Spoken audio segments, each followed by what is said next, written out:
43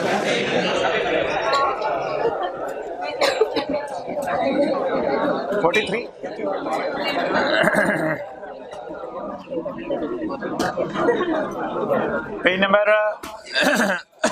754 page number 754 question number 20 page number 754 question number 20। अच्छा ये ना एक छोटा सा कॉन्सेप्ट है, हमने दो अलग अलग क्लासों में पढ़ा है, तो इसको ना जरा रिवाइज कर लें कि ये कॉन्सेप्ट है क्या, ताकि पेपर में अगर सवाल में आए तो उसको मिक्स ना करें। वैसे तो मिक्स करने का कोई चांस नहीं होगा, लेकिन ये दोनों बातें हमने न्यूमेरिकली कवर कर ली हुई हैं। आज थोड़ी सी इनको रिवाइज कराने लगा हूं ताकि एक सिटिंग में दोनों बातें आपको समझ आ जाएं। पेज है यार ये 754, ये इसी चला दो। The following information has been gathered for preparing the disclosure related to tax for the year ended 31 December 2018। चलें छोड़ें, इधर देखें भाई, थोड़ी सी टेंशन चाहिए असल में दोनों सवालों में। बात 2-3 मिनट की है, टेंशन दे दें भाई भाई भाई ना, ऐसा ना करना जी। प्रॉफिट कितना आया?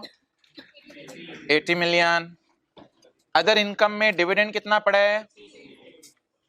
यार ये ना डिविडेंड, यार 754 पेज है यार, बस कर दे यार। अच्छा तेरे लिए कह रहा हूँ, जल्दी कर, एसी का रिमोट भी निकाल के रख ले, वो खैर है। Other income include dividend of 16 million. इधर देखना, मेरी तरफ देख, मेरी तरफ देख। अदर इनकम में डिविडेंड कितना पड़ा हुआ है? 16 मिलियन। अब ना आपको डेफर टैक्स के एतबार से सोचने की जरूरत नहीं है, क्योंकि ये ना रिसीवेबल नहीं है। हाँ, other income include dividend of 16 million, ये रिसीवेबल नहीं है। आई में तो देखें इधर, ये अनअर्न नहीं है, बस other income include dividend of 16 million. इसका मतलब है कि बस ये आया डिविडेंड इसी साल आ गया है, आया भी इसी साल है, इनकम में भी, तो टी काउंट बनाने की जरूरत नहीं है। ये एंट्री आपने लिखनी है, लिख लें, वो आपकी मर्जी है, लिखनी है लिख लें ये एंट्री, लेकिन there is no need to prepare T account. T account बनाने की जरूरत नहीं है। रिसीवेबल है ना, टी काउंट ना बनाए। अनअर्न्ड है, बता रहे टैक्स वाले कौन सी काउंटिंग यूज कर रहे हैं, हम कौन सी नहीं को नहीं नहीं नहीं नहीं, ये याद रखिएगा, डिविडेंड इंटरेस्ट वगैरह इनके बारे में सवाल खामोश हो तो assumption नहीं लेनी, टैक्स वाले कौन सी काउंटिंग यूज कर रहे हैं। बस मेरा इस वक्त कुछ और सवाल चल रहा है। मैंने आपसे सादा सवाल पूछा है यार, रिसीवेबल का काउंट बनाऊं? यस और नो में जवाब दें। नो, क्योंकि रिसीवेबल नहीं है। अनअर्न्ड का अकाउंट बनाऊं? क्यों? अनअर्न्ड नहीं है। ना रिसीवेबल का अकाउंट बनाना, ना अनअर्न्ड का अकाउंट बनाना। तो मुझे मेरी बात है, ऐसा दुनिया में हो सकता है कि नवंबर में डिविडेंड अनाउंस हो और आपको दिसंबर में मिल जाए, उसी साल अनाउंस उसी साल मिल जाए? हो सकता है ऐसा? ऐसा तो ज्यादा कॉमन है कि कैश में ट्रांजैक्शन हो गई। क्लियर? अब मोहतरम अदर इंफॉर्मेशन में आए, डिविडेंड इनकम 12% है और रेट, और जनरल टैक्स रेट कितना है? अच्छा वैसे मैंने कमाई कितनी इनकम है किसी को पता है? 80 में 16 पे क्या रेट लगना है? अब आप जरा मुझे बता दें थोड़ी देर, ये सवाल अब याद आ रहा होगा आप लोगों को, 80 में से 16 क्यों माइनस करना जरूरी है? इस पे अलग रेट है। अगर 80 में से 16 माइनस ना किया तो क्या खतरा है? उस पे भी कितने % रेट लग जाएगा? 30%। का से कोशिश करें टाइम पे आने की, ये कई दफा क्लास में मेन बात शुरू हो जाती है जी। 80 पे कितने % लगाना मकसूद है? 80 में से 16 पे कितना लगाना है? और 80 में से बकाया 16 पे वाले जो बचेगा 80 में से, उस पे कितना लगाना है? 30%। अब करंट टैक्स की वर्किंग ज़हन में लाएं, आप क्या करेंगे? 80 पकड़ेंगे, टी काउंट बनाने की जरूरत नहीं है यार, कहां रिसीवेबल लिखा हुआ है, बस वैसे सोचे। 80 पकड़ेंगे, 80 में से 16 निकाल दिया, 16 पे कितना लगा देंगे? करंट टैक्स में ही जाके, करंट टैक्स में जाके इसी साल हुकूमत को टैक्स दें, फारिग करें, बस कुछ नहीं लिखा हुआ टैक्स वालों ने टैक्स कब मांगना है? इसी साल मांगेंगे। ये नहीं लिखा हुआ मिलने पे मांगेंगे, मिलने का चक्कर ही कोई नहीं। ना लिखा हुआ रिसीवेबल, ना लिखा हुआ अनअर्न्ड, तो बना कितना? 16। ये कितना प्रॉफिट बना? 80 में से 16 माइनस करें, बकाया पे कितना लगा दें, और डिविडेंड पे इसी साल 16 लगा के 12% लगा के हुकूमत को टैक्स दें, बात खत्म करें। और ये मैं आपको बताता हूं ये कौन सा सवाल किया था हमने क्लास में। अच्छा अब करंट टैक्स में आए, देखो ना, देखो मैं क्या कर रहा हूं। करंट टैक्स में आए, 80 पकड़ा, 80 में से किसने माइनस किया? 64 पे कितने % लगाया? 30%। और 16 पे कितने % लगाया? 12%। वो करंट टैक्स की वर्किंग हो गई, खत्म। डेफर्ड टैक्स में कोई चक्कर ही नहीं। ये मेरा सीटीई आ गया 212120, ये मेरा सीटीई आ गया 21120। मैं सीटीई को नोट में लेके गया, हाँ सीटीई को नोट में लेके गया, डेफर्ड टैक्स का डाटा सवाल में अवेलेबल नहीं है, यही मेरा टोटल आ गया। अल्लाह का शुक्र है मैंने प्रॉफिट पकड़े, थोड़ी सी हिम्मत करनी है, थोड़ी सी हिम्मत करनी है। मैंने प्रॉफिट पकड़े, प्रॉफिट पे रेट लगाया 30, तो क्या जवाब आ गया 24। ये 24,000 क्यों नहीं रिकंसाइल कर रहा? कैलकुलेटर पकड़ के रिकंसाइल करवाए हैं। ये 24,000 क्यों नहीं रिकंसाइल कर रहा? ना कोई एग्जेम्प्ट इनकम है, ना कोई परमानेंट डिफरेंस है, क्यों नहीं रिकंसाइल कर रहा? रेट का फर्क है। अच्छा मुझे बताएं, पूरे 80 पे हमने कितना लगा दिया रिकंसिलिएशन में? पूरे 80 पे कितना लगा दिया? उस 80 सारे पे जब 30 लगा दिया तो 16 पे भी 30 लग गया।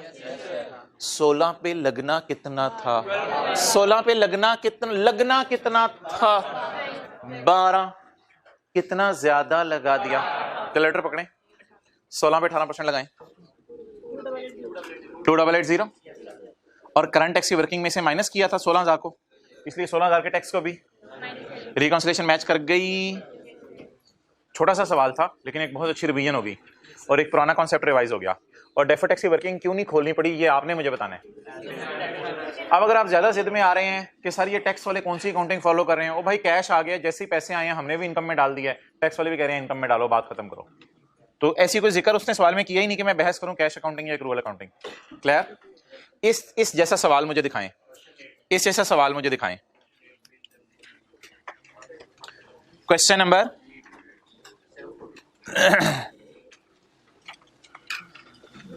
Page number 740, question number 8। शायद मैंने क्वेश्चन 8 में, पेज नंबर कौन से? 740। शायद मैंने क्वेश्चन 8 में ये एंट्रीज इसीलिए लिख दी थी एक दिन, इसी वजह से लिख दी थी क्योंकि मुझे पता था क्वेश्चन 8 कराने तक मैंने आपको जानबूझ के एक्रूअल अकाउंटिंग और कैश अकाउंटिंग नहीं सिखाई हुई थी। क्वेश्चन 9 में भी एक्रूअल और कैश अकाउंटिंग की थोड़ी सी डिस्कशन हुई थी, वो जो क्वेश्चन 10 था ना मेन, उसमें जाके एक्रूअल और कैश अकाउंटिंग की डिस्कशन हुई थी। इसलिए यार अगर कभी ऐसा सवाल आ जाए पेपर में जैसा क्वेश्चन 8 है, असल में ये आईकैप का क्वेश्चन नंबर 11 है ट्रायंगल वाला, उसको थोड़ा चेंज मैंने किया हुआ है। अच्छा, तो अगर कभी ऐसा सवाल आ जाए पेपर में, other income include interest, other income या अदर रिसीवेबल, अदर रिसीवेबल होता तो मेरी डिस्कशन डेफर्ड टैक्स की होनी थी। Other income include interest, other income include dividend. तो ये क्वेश्चन 8 कि ये एडजस्टमेंट हमने कहां जाके रिवाइज की है? अभी क्वेश्चन नंबर 21 में, क्वेश्चन नंबर 20, क्वेश्चन 20 में। और क्वेश्चन 20 में भी लिख लें क्वेश्चन 8 का 4, क्रॉस रेफरेंस हो जाए क्वेश्चन 8 का 4। समझ आ गई बात? मैं क्यों नहीं डेफर्ड टैक्स के एतबार से चीजें सोची? क्योंकि अदर इनकम का लफ्ज लिखा हुआ है, अदर रिसीवेबल का, अदर इनकम का, तो रिसीवेबल के चक्कर में फिर जाने की जरूरत ही नहीं, सारा करंट टैक्स में फारिग करें। डेफर्ड टैक्स में रिसीवेबल वगैरह नहीं लेके जाने अब इसके। अच्छा यार मैं ये कह रहा हूं, वो रिलैक्स है, कोई मसला नहीं। मैं ये कह रहा हूं क्वेश्चन 20 के साथ लिख दें क्वेश्चन 8 का 4, और सिमिलरली क्वेश्चन 8 के 4 के साथ लिख दें क्वेश्चन 20। लगे हाथों क्वेश्चन 21 भी पढ़ लेते हैं, लगे हाथों क्वेश्चन 21 भी पढ़ लेते हैं, जरा अंडरस्टैंड करने की कोशिश करते हैं क्वेश्चन 20 और 21 में क्या फर्क है। क्वेश्चन 21 किस पेज पे है? 765 55। Following information has been gathered, उससे अगला सवाल है। For disclosure related for the tax year 31 December 2000, sorry for the year 31 December 15, profit कितने हैं जी? 60 million. Other income include dividend receivable. आप डेफर्ड टैक्स के एतबार से सोच रहे हैं, अब ये भी देखना पड़ेगा कैश अकाउंटिंग या एक्रूअल है, अब ये भी देखना पड़ेगा। अब नीचे सॉल्यूशन की तरफ ना जाएं, बता दें ये क्या करूं, हाउ टू टैकल, और जल्दी बता दें हाउ टू टैकल। किसका टी अकाउंट बनाएं? अदर इनकम इंक्लूड, पिछले सवाल में अदर इनकम में डिविडेंड पड़ा हुआ था लेकिन वो रिसीवेबल नहीं था, इस सवाल में अदर इनकम में पड़ा हुआ है। यार सेल भी तो कैश सेल भी होती है, क्रेडिट सेल भी होती है, तो डिविडेंड इनकम रिसीव भी हो सकती है और रिसीवेबल भी हो सकती है। तो पिछले सवाल में कुछ नहीं लिखा हुआ था, रिसीव हो गई थी। इस सवाल में क्या लिखा हुआ है बाजे? तो पिछले सवाल में डेफर्ड टैक्स के एतबार से क्यों नहीं सोचा था हमने, रिसीवेबल नहीं था। इस सवाल में डेफर्ड टैक्स के एतबार से क्यों सोचें, रिसीवेबल है। अब डिविडेंड इनकम का अकाउंट खोलें, इधर नहीं, इधर आएगा ना क्लोजिंग रिसीवेबल, क्लोजिंग रिसीवेबल बोले। अब सारा आपने किया हुआ, इंशाल्लाह चीजें आपको याद आनी शुरू हो जाएंगी। क्लोजिंग रिसीवेबल 12 आ गया, ओके नेक्स्ट। रिसीवेबल अगले साल, तो इस साल कहां जाएगा? इनकम में। आप बता दें, हम अकाउंटिंग वाले इस साल 60 में डाल चुके हैं 12, आते आते 60 तक आते आते 12 डाल चुके हैं। क्लियर? अनलकीली सबर वाला सिनेरियो है। टैक्स वाले कौन सी अकाउंटिंग पसंद कर रहे हैं?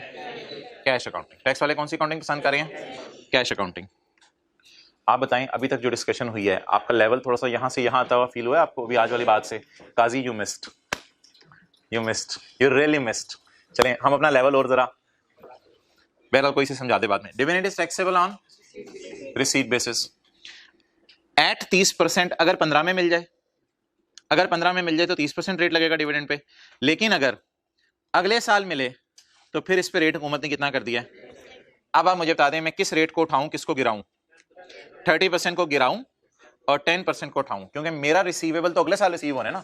ये तो बात मेरे ख्याल से ऑरेंज वाले सवाल में पास हुए क्वेश्चन 10 जो मैंने होमवर्क की डिस्कशन यूट्यूब पे अपलोड की थी और पोर्टल पे भी थी, उसमें भी हुई थी, और क्वेश्चन 9 में भी हुई थी जो मैंने रोज वाला क्लास, ये डिस्कशन दोनों में हुई हुई है।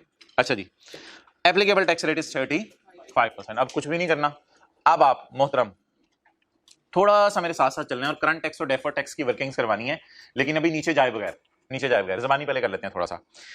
बताएं जी, करंट टैक्स की वर्किंग में क्या करते हैं? काजी आपने एक दफा पूछा था मेरे से कि रिसीट बेस में करंट टैक्स की वर्किंग का रट्टा मुझे समझ नहीं आया, तो रिसीट बेस पे करंट टैक्स की वर्किंग का रट्टा किसी को याद हो?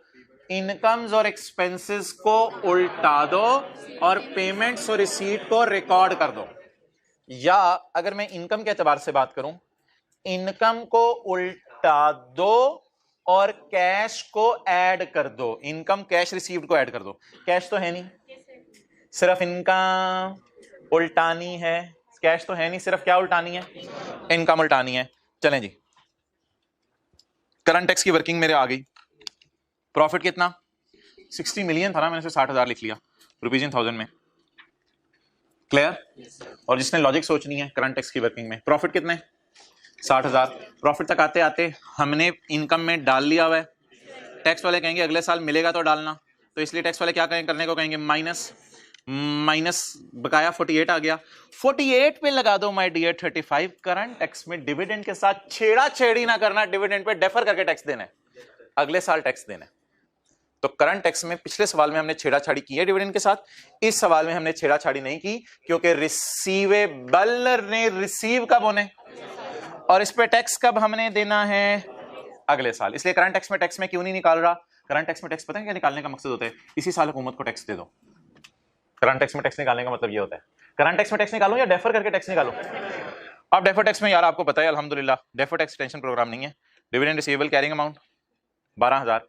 टैक्स वालों की नजर में क्योंकि कैश अकाउंटिंग यूज हो रही है, इसलिए टैक्स पे 0। जीटीडी आ गया, डीटीएल आ गया, डीटीएल इधर आ गया, ओपनिंग अवेलेबल नहीं था, ये जीटीई आ गया, और ये डिविडेंड इनकम का अकाउंट मैंने बनाया हुआ है, ये तो ऊपर बना हुआ है। अच्छा, अब आप मुझे बता दें सीटी कितने? 16,800, डीटी 1200, 16,800 1200 टोटल। लेकिन 60,000 मेरा रिकॉन्सिलिएशन में जब आएगा, समझ आ रही है बातें? 60,000 जब रिकॉन्सिलिएशन में आएगा और मैं रेट लगाऊंगा तो फिर मेरा टैक्स रिकंसाइल। अब जब मेरा टैक्स रिकंसाइल नहीं कर रहा तो हजरात याद रखिएगा, करंट टैक्स में डिफरेंट रेट लगा दो या डेफर्ड टैक्स में डिफरेंट रेट लगा दो, दोनों सूरतों में रिकंसिलिएशन मैच नहीं करती। पिछले सवाल में करंट टैक्स में डिफरेंट रेट लगा हुआ था, करंट टैक्स में जाके देखें एक इनकम पे 12% लगा हुआ था। पिछले सवाल में करंट टैक्स पे डिफरेंट रेट लगा हुआ था, इस सवाल में डेफर्ड टैक्स की वर्किंग 2 है ना, इधर डिफरेंट रेट लगा हुआ था। और ये वाला कॉन्सेप्ट जो है ना रिकॉन्सिलिएशन का, जो अब मैं बताने लगा हूं, ये पास पेपर के क्वेश्चन 10 में भी था, वो भी मैं रिवाइज कराना चाह रहा था असल में। तो चाहे करंट टैक्स में डिफरेंट रेट लगे, चाहे डेफर्ड टैक्स में डिफरेंट रेट लगे, रिकॉन्सिलिएशन मैच नहीं करेगी।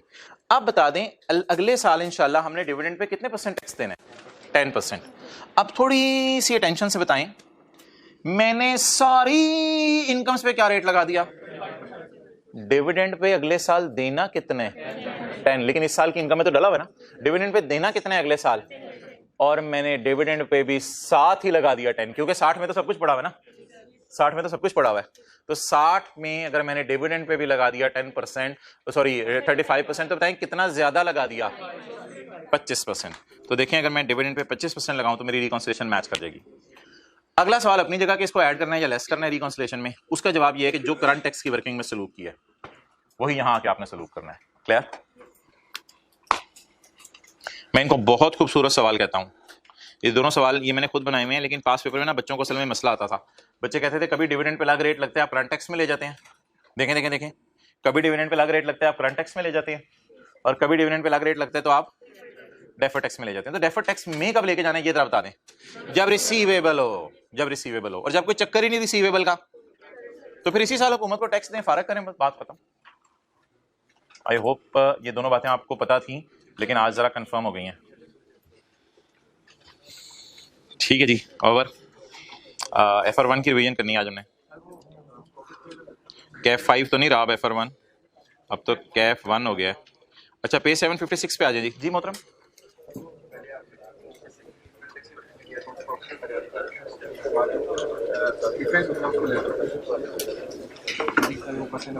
दोनों में डिफरेंस पे लगाया रिकॉन्सिलेशन में।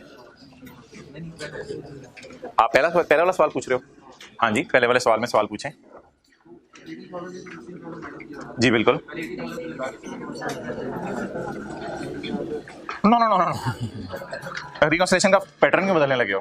खुदा का खौफ करो। रिकॉन्सिलेशन का पैटर्न तो ये रहेगा। रिकॉन्सिलेशन कहाँ से स्टार्ट होती है? पीबीटी से। हाँ वर्किंग 1 में बोलो क्या क्या क्या चाह रहे हो आप? No no no no, current tax की वर्किंग का पैटर्न भी ना बदलना यार। करंट टैक्स में ऐसे तो नहीं होता। नहीं बिल्कुल किसी सवाल में नहीं ऐसे करवाया।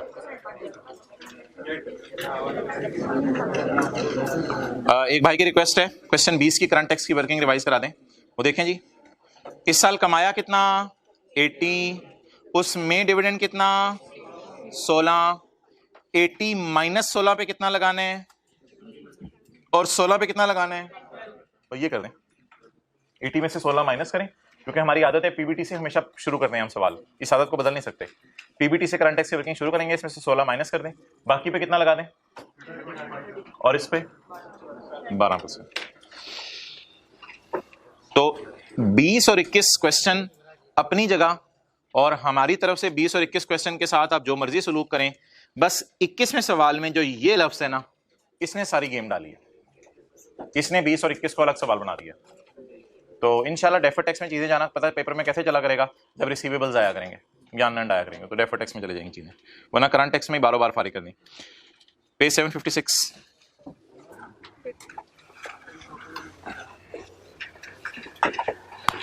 इससे पहले फाइनल अकाउंट थोड़ा सा रिवाइज करना पड़ेगा हमें। Final account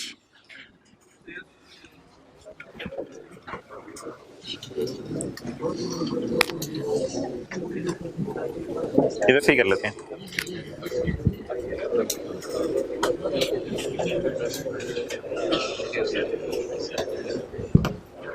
statement of comprehensive income comprises of two things: sales less cost of sales, less admin selling expenses, profit before tax less current tax, deferred tax, profit after tax। इसके बाद एक और line आती है, it is called as OCI, other comprehensive income, other comprehensive income। add other comprehensive income, OCI। इसमें अगर 1 की syllabus की बात करूं तो रिवैल्यूएशन आती है प्रॉपर्टी प्लांट एंड इक्विपमेंट की, और अगर FAR2 की बात करूं तो इसमें रिवैल्यूएशन आ जाती है इंटेंजिबल्स की। अभी तक कोई सवाल ऐसा नहीं किया, लेकिन बहरहाल रिवैल्यूएशन आ जाती है इंटेंजिबल्स की। इसमें रिवैल्यूएशन आ जाती है इन्वेस्टमेंट्स की, इन्वेस्टमेंट इन शेयर्स। ये हमने अभी एक स्टैंडर्ड पढ़ना है IFRS 9। अगर प्लांट पड़ा महंगा हो जाए और उसे बेचे मत, तो जो उसका गेन होता है ना, उस गेन को अदर इनकम में नहीं डाल सकते। अगर प्लांट बिक जाए तो डिस्पोजल का टी अकाउंट बन के उस गेन को अदर इनकम में डालते हैं। लेकिन अगर प्लांट पड़ा हुआ है, बेचने की कोई नीयत नहीं, साल के एंड पे महंगा हो गया, तो फिर उसको डालते हैं यहां पे। तो ये रियलाइज्ड इनकम होती है प्लांट के बेचने पे, और ये अनरियलाइज्ड। इसी तरह इंटेंजिबल्स, आपने कोई सॉफ्टवेयर खरीदा हुआ है और उसकी एक्टिव मार्केट है, क्योंकि इंटेंजिबल्स के लिए तो एक शर्त है ना, एक्टिव मार्केट होना जरूरी है। अगर आपने कोई सॉफ्टवेयर खरीदा हुआ है और उसकी एक्टिव मार्केट है और आप उसको रिवैल्यू करते हैं, तो रिवैल्यू पड़ा महंगा हो गया तो गेन इधर जाएगा। लेकिन अगर आपने बेच के डिस्पोजल अकाउंट में डाल दिया उसे, तो फिर गेन इधर जाएगा। एंड सिमिलरली आपने किसी कंपनी के शेयर खरीदे हुए हैं, अक्सर आपने सुना होगा लोगों ने स्टॉक्स में शेयर खरीदे होते हैं, तो आपने पीटीसीएल के शेयर खरीदे हुए थे, बड़े महंगे हो गए, तो बड़े महंगे हो गए तो गेन किस में जाएगा? ओसीआई में। लेकिन अगर आपने बेच दिए, बहरहाल इसकी तफसील आई एफआरएस 9 में, उसको छोड़ें, तो पड़ी प्रॉपर्टीज महंगी हो जाएं, पड़े इंटेंजिबल महंगे हो जाएं, या पड़े इन्वेस्टमेंट इन शेयर्स महंगी हो जाएं, ये सारी के सारे गेन्स अदर इनकम में जाते हैं या अदर कॉम्प्रिहेंसिव इनकम में जाते हैं। अच्छा जी, इस पोर्शन को क्या कहते हैं? P and L. और इस पोर्शन को क्या कहते हैं? Other comprehensive income. अच्छा, इन द एंड जो हमारा प्रॉफिट आता है, इस प्रॉफिट को डाल के और इन तीनों के प्रॉफिट्स को ऐड करके, इसको कहते हैं टीसीआई, टोटल कॉम्प्रिहेंसिव इनकम। तो SOCI has two parts, profit and loss and OCI, और इनके टोटल का नाम टोटल कॉम्प्रिहेंसिव इनकम। नोट कर लें।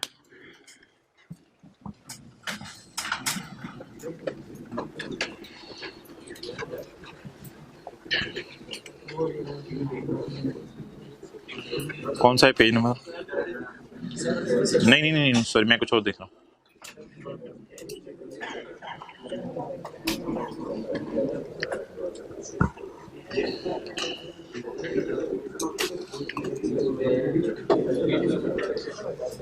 जल्दी नोट करें।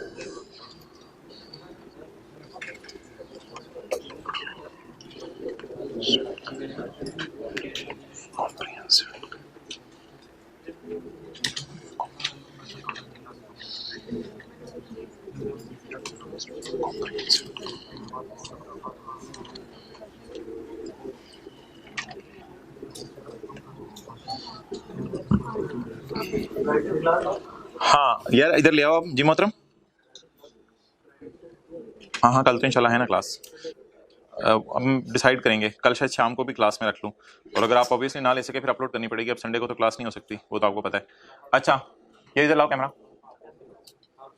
अच्छा जी, ये देखें,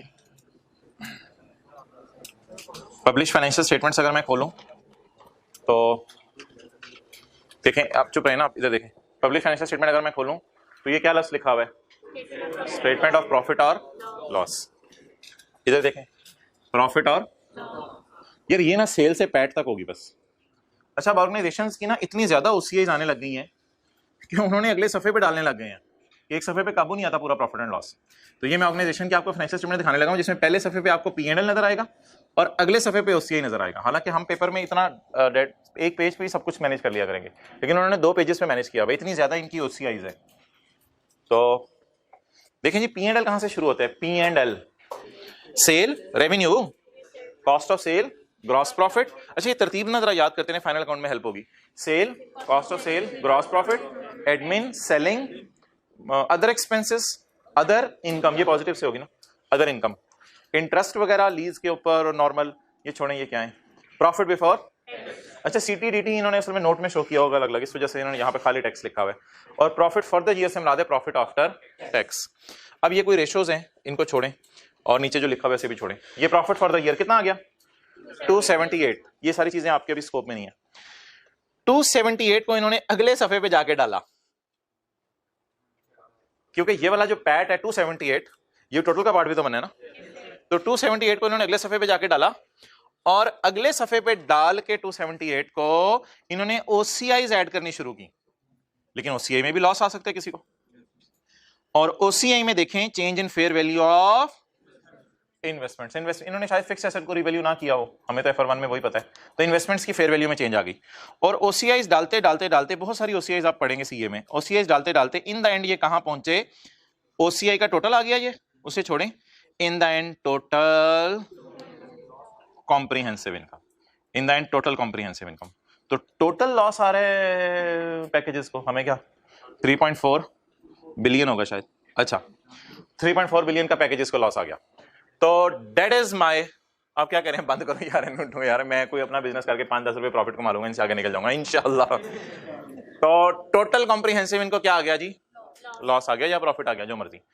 तो अब ये OCI का लेवल इतना बढ़ चुका हुआ है कि एक सफे पे P&Ls लोग शो करते हैं और अगले सफे पे OCI, लेकिन इन द एंड जो टोटल होता है उसका नाम क्या होता है। हाँ माशाल्लाह पिछले साल भी काफी लॉस आया था। चलें आ जाए वापस आ जाए जी, बिल्कुल साइन देख रहे हैं चीफ एग्जीक्यूटिव कैसे होते हैं, हाथ दोगी यार। ओके वापस आ जाए जी जिथे। अच्छा यार वो वेबसाइट का पासवर्ड और यूजर नेम चेंज किया है मैंने, ऑनलाइन वालों के लिए ये नोट कर लें, ये नोट कर लें। ऑनलाइन वालों के लिए ये फायदे का कोई काम नहीं है, क्योंकि ऑनलाइन वाले के पास पोर्टल की एक्सेस है, लेकिन अगर कभी पोर्टल ना चल रहा हो तो इस पर कोई सिक्योरिटी मेजर्स भी नहीं है वेबसाइट पे, तो यहाँ आप जाके चेक कर सकते हैं। FAR-2 इधर लेक्चर नोट्स भी सारे अवेलेबल हैं, और नहीं लेक्चर नोट्स अवेलेबल हैं और सिर्फ टेस्ट अवेलेबल है, यानी PDFs अवेलेबल है। FAR-2 ये जरा देख लें, पासवर्ड समझ लें, F कैपिटल है, FAR-2 स्पेस नहीं है बीच में, और फिर F कैपिटल है, FAR-2 सारे 60 से लेके आज तक सारे नोट्स अवेलेबल हैं। और मेरी कोशिश होती है 10:40 तक आज के नोट्स भी अवेलेबल कर दिया करूं, सुबह 10:40 AM तक, ना हो तो फिर 4:30 PM तक हुआ करेंगे आज वाले। अच्छा जी अब आ जाएं वापस लेक्चर नोट्स।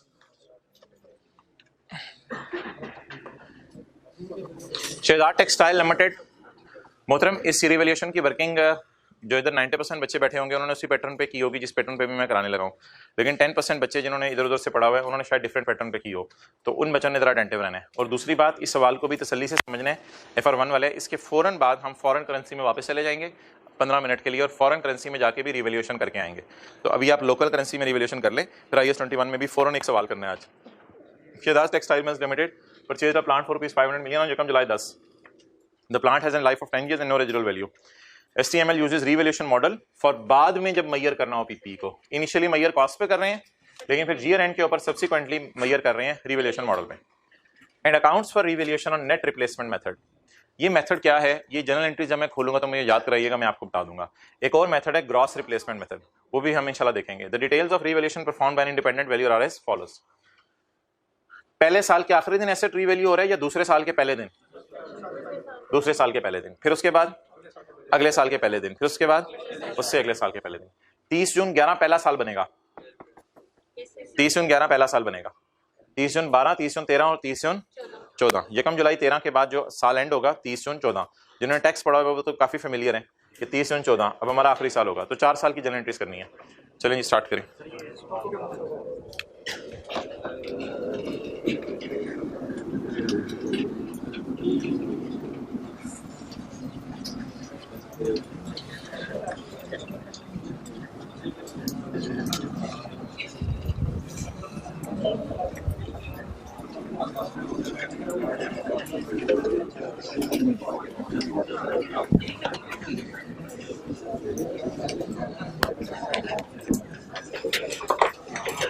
चलें जी वर्किंग्स।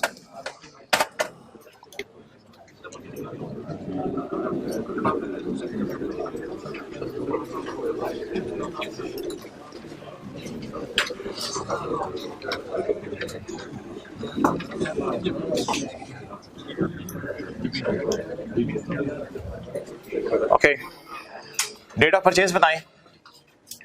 यकम जुलाई 2010। कॉस्ट बताएं 500। और लाइफ बताएं कितने साल है? 10 साल। पहली क्लास से बेस बनने लगी, आगे 2-3 दिन रिवैल्यूएशन ही चलनी है अलॉन्ग विद डिस्पोजल्स और डेफर्ड टैक्स कॉन्सिक्वेंसेस। इसलिए पहली क्लास को ही टेंटिव ले लें ताकि अगली क्लास में मसला ना आए।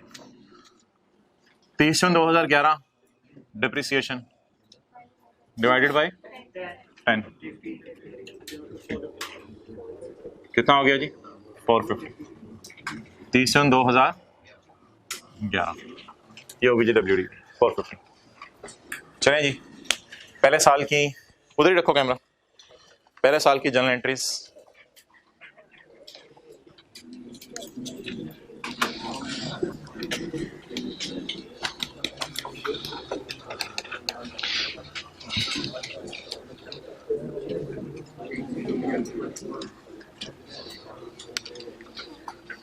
ले आओ कैमरा इधर जी भाई। यकम जुलाई 10 को क्या एंट्री होगी? प्लांट, ठीक है, प्लांट है, प्लांट डेबिट कितने से? 500। 30 जून 11 डेप्रिसिएशन डेबिट कम्युलेटेड सिन क्रेडिट कितना? 50। नोट करें।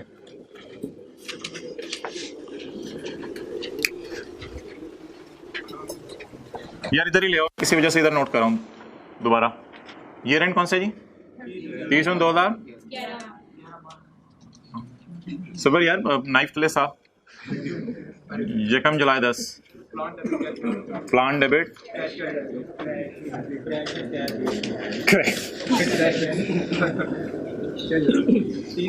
उसामा, जब आप नहीं आए थे तो हमने क्वेश्चन नंबर 20 और 21 किया, आपके आने पे तो आप 22 कर रहे हैं, और 20 और 21 में इनका लेवल जो है बच्चों का वहां पे पहुंच गया जहां इनको पता भी नहीं था कि इनको पता था ये चीज इनको पता है, लेकिन आज पता चल गया कि वो चीज इनको पता थी। ओके, क्या वजह क्या बनी? जरा खड़े हो जाओ, मुस्कुरा रहे हो, खड़े हो जाओ। लेट क्यों हो गए? क्या खड़े हो जाओ ना यार। क्या उठा लेट था? नाश्ता सेक्रीफाइस किया नाश्ता सेक्रीफाइस, नहाना धोना सेक्रीफाइस किया तो अच्छा। किस टाइम उठे थे? 8:40 पे। और क्लास किस टाइम? कहाँ गा रहे हैं? फिरोजपुर रोड। तो फिरोजपुर रोड से यहाँ, एक्सेलेंट, बैठ जाओ। एक्सेलेंट यार, लेवल है। ओके जी, ये कौन सा साल हो गया जी हमारा? पहला साल मुकम्मल हो गया। जबरदस्त है यार। आप बता दें, हमने हमारे साल के आखिरी दिन एसेट को रिवैल्यू किया या अगले साल के पहले दिन? अगले साल के पहले दिन। कितने पे? 630 मिलियन पे।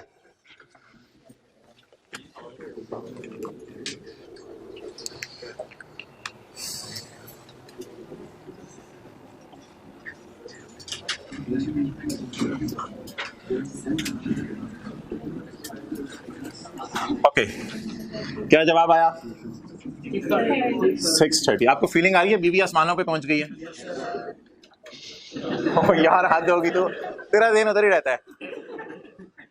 आपको फील हो रहा है बीवी आसमानों पे पहुंच गई है? 450 से 630 पे पहुंच गई। लेवल चेक करें आप। यकम जुलाई 11, ये ना ब्लू मार्कर है, अगला साल शुरू हो गया है। अब बता दें 450 वाली चीज बढ़ के किस पे चली गई? 630 पे। इसका नाम क्या रखें? Revaluation surplus balancing. कितना जी? 180। 30 जून 11 और यकम जुलाई 11 में एक दिन का फर्क है, या फिर मैं कह सकता हूं कोई भी फर्क नहीं है तो भी खैर है। 30 जून 11 की रात हमारे एसेट की WDV थी 450। यकम जुलाई 11 की सुबह 9 बजे प्रॉपर्टी डीलर का दफ्तर खुला तो हमने उसे कहा कि इसकी कीमत लगवा दो। उसने कीमत लगवा दी 630। तो 450 और 630 का डिफरेंस खुशी आनी चाहिए। कितना? 180। इस खुशी को P&L में इसलिए नहीं डाल सकते कि ये अनरियलाइज्ड खुशी है, अभी बेचा नहीं, पड़ा महंगा हो गया, इसलिए इस खुशी को सरप्लस अकाउंट में डालेंगे। तो पैटर्न समझें जिनके लिए ये नया पैटर्न है। इस खुशी को सरप्लस अकाउंट में डालेंगे। कितने लोगों के लिए नया पैटर्न है? ठीक है, ये जरा अटेंटिव रहे आप। तो बुक वैल्यू कितनी है जी? 450। और इसी पैटर्न पे आने, वरना आगे 3-4 टॉपिक्स में हमने इसी पैटर्न को बेस बनाना है, वरना मसला होगा। जिस टीचर से जैसे पहले आपने पढ़ा हुआ जरा ज़हन से निकालना पड़ेगा। बुक वैल्यू को किस पे ले गए? मार्केट वैल्यू पे। इसको कहते हैं मार्केट वैल्यू या रीवैल्यूड अमाउंट। और ये क्या आ गया? सरप्लस। तो 450 को 630 पे लेके जाना है, तो कितनी खुशी आ रही है? इस खुशी को P&L में इसलिए नहीं डाल सकते कि एसेट बिका नहीं, बिक जाएगा कभी, फिलहाल बिका नहीं, तो इस खुशी को सरप्लस अकाउंट में डाल दें। इस एंट्री के करने के बाद, यही 181 मैंने इधर लिख दिया, इस एंट्री के करने के बाद सरप्लस का बैलेंस भी कितना है, क्योंकि इससे पहले कभी सरप्लस नहीं आया था। चलें यहां तक नोट कर। अच्छा भाई, अभी आप बता दें हम खड़े कहां हैं? दूसरे साल के पहले दिन, और एक एंट्री जो रीवैल्यूएशन की बन रही है वो मैं आपके सामने पेश करता हूं। लेकिन मोहतरम एक बात याद रखिएगा, रीवैल्यूएशन की एंट्री जो है वो एसेट को वार्म अप करके करनी है, यानी एक्सरसाइज से पहले वार्म अप करना होता है ना, तो रीवैल्यूएशन की एंट्री से पहले वार्म अप होना है, तैयार होना है। इसका मतलब है रीवैल्यूएशन की एंट्री से पहले एक एंट्री हुआ करेगी जो रीवैल्यूएशन की एंट्री का इंटेग्रल पार्ट हुआ करेगी। जिससे कैलकुलेटर आपके बैक का इंटेग्रल पार्ट है, वो रीवैल्यूएशन की एंट्री का इंटेग्रल पार्ट हुआ करेगी। वो एंट्री किए बगैर आपने रीवैल्यूएशन की एंट्री नहीं करनी। ईयर एंड 30/12, जिन्होंने टैक्स पढ़ा हुआ है उनको तो वाज़ेह पता है 30/12 के साल की पहली तारीख यकम जुलाई 11 होती है। जिन्होंने नहीं भी पढ़ा हुआ सादा सी बात है, 30/12 के साल की पहली तारीख होती है यकम जुलाई 11। अच्छा मोहतरम, वार्म अप की एंट्री मैं नहीं कर रहा, वो मैं आपके सामने बाद में करता हूं। पहले मैं रीवैल्यूएशन की एंट्री जो आपको इस वक्त आई हुई है ना वो कर रहा हूं। वो आई हुई है, वो है एसेट प्लस हो रहा है, मींस डेबिट, सरप्लस भी बढ़ रहा है, प्लस हो रहा है, तो एंट्री इस 180 की होगी। ये तो कैरेट डाउन टाइप चीज है, तो ये तो इतने से वैल्यू बढ़ के इतने पे चली गई, कितने से बड़ी उसकी एंट्री होनी है। तो asset debit, other income credit नहीं करनी। अगर अदर इनकम क्रेडिट कर दी तो वो यहां पे नजर आएगी, वो सही नहीं है, हमने OCI में शो करनी है। तो एसेट डेबिट, खुशी क्रेडिट, रीवैल्यूएशन सरप्लस। इस सरप्लस को पार कहां करना है ये भी पेपर में साथ साथ लिखते जाइएगा। इस सरप्लस को पार कहां करना है? OCI बोला करें, बड़े हो गए हैं आए। अब आपके जो छोटे वाले बच्चे हैं वो आपके नहीं, सॉरी, जो छोटे वाले बच्चे हैं आजकल आए पढ़े हैं, आप अगर आई पढ़ेंगे तो मसला होगा, फिर वो जनरेशन गैप। जी 180। लेकिन इससे पहले एक एंट्री करनी थी, वो थी वार्म अप करने वाली। वार्म अप करने वाली एंट्री का मकसद क्या होता है कि एसेट आपका जो है वो ये ना टी काउंट से ज्यादा बेहतर समझ आता है। अकमुलेटेड डेप्रिसिएशन, एसेट किसने खरीदा था? यकम जुलाई 2010 को। मैं भी पहला साल कर रहा हूं। कितने का खरीदा था? 500 का। इस जनरल एंट्री को टी काउंट में टीचर पोस्ट करते थे, इंट्रो वाले इस जनरल एंट्री को टी काउंट में पोस्ट करते थे। और ये जनरल एंट्री बाहर के मुल्कों में मैट्रिक में सिखा दी जाती है, हमारे लेवल का मैट्रिक में वहां वहीं से काउंटिंग पढ़ाते हैं। तो प्लान डेबिट, कैश क्रेडिट। इस पहली जनरल एंट्री को पहले साल वाली टी काउंट में पोस्ट करें 30/9/2011। आपको सारी बातें याद होंगी, लेकिन कुछ नई नई बातें आपको बीच में पता चलती रहेंगी, इसलिए इंटरेस्ट लूज नहीं करना। ये सारी बात जब मुकम्मल हो गई तो इस वक्त कैरी डाउन निकालने का टाइम है। तो पहले साल के एंड पे खड़े होके अगर मैं कैरी डाउन निकालूं तो वो आ गया, इसे तो ना ली, वो आ गया जी 50। पहले साल के कैरी डाउन को अगले साल का ब्रॉड डाउन अगर हम बनाएं, ओए नीचे उतर जी, मैं आ रहा हूं, तू भी थले आ, ये काम जलाए कह रहा, मैं नहीं आना, चल लुट में चाहिए। अच्छा जी, आप मोहतरम एक एंट्री करनी है एसेट को रीवैल्यू करने से पहले। वो एंट्री क्या करनी है वो देख लें। असल में एसेट अकाउंट WDV पे नहीं बन रहा, लेकिन कंपेयर हम WDV को मार्केट वैल्यू से कर रहे हैं, तो बेहतर है कि एसेट के टी काउंट को WDV पे ले आए। जब एसेट के टी काउंट को WDV पे ले आएंगे तो फिलहाल मेरा एसेट अकाउंट 500 शो कर रहा है, जादू देखिएगा थोड़ी देर में मेरा एसेट अकाउंट भी 450 शो करने लग जाएगा थोड़ी देर में। तो जैसे पैसे कैश से बैंक में ट्रांसफर करते थे या बैंक से कैश में, इसी तरह डेप्रिसिएशन आर्जी तौर पे यहां से इधर भेज दें। तो डेप्रिसिएशन को इधर अगर भेज दें तो ये अकाउंट खत्म हो जाएगा, टोटली खत्म हो जाएगा, खाली हो जाएगा ये अकाउंट। ये अकाउंट खाली कर दें और इस अकाउंट को खाली करके ये फिगर यहां ले जाएं। अब अगर आप फील करें तो एसेट 450 पे आ गया है। इस तरह पेपर में देखना तो नहीं होता, लेकिन करने की इजाजत है समझाने के लिए। तो एसेट किस पे आ गया? 450 पे। इसको कहते हैं एसेट वार्म अप हो गया है, अब जॉगिंग के लिए तैयार है। अब आप इसे भगाओ, आप इसे 100 किलो वजन उठवाओ, कोई मसला नहीं। अब ये रीवैल्यूएशन के लिए तैयार हो गया है। अब ये एंट्री करनी है आपने जाके, एसेट डेबिट और रीवैल्यूएशन सरप्लस क्रेडिट। बहरहाल इन एंट्रीज के साथ साथ डिस्क्रिप्शन भी लिखनी जरूरी है। 1 जुलाई 11 को 50 रुपए प्लांट में ले जाओ, इसे कहते हैं नेट रिप्लेसमेंट मेथड। नेट क्या मतलब? एसेट को नेट पे ले आओ, हालांकि वो 500 ग्रॉस पे था, उसे उठा के नेट पे ले आओ। तो एसेट को नेट बुक वैल्यू पे लाना चाह रहे हैं हम। ये अकाउंट फिर किताबों से फारग हो जाएगा, इस अकाउंट का बैलेंस हो जाएगा 0।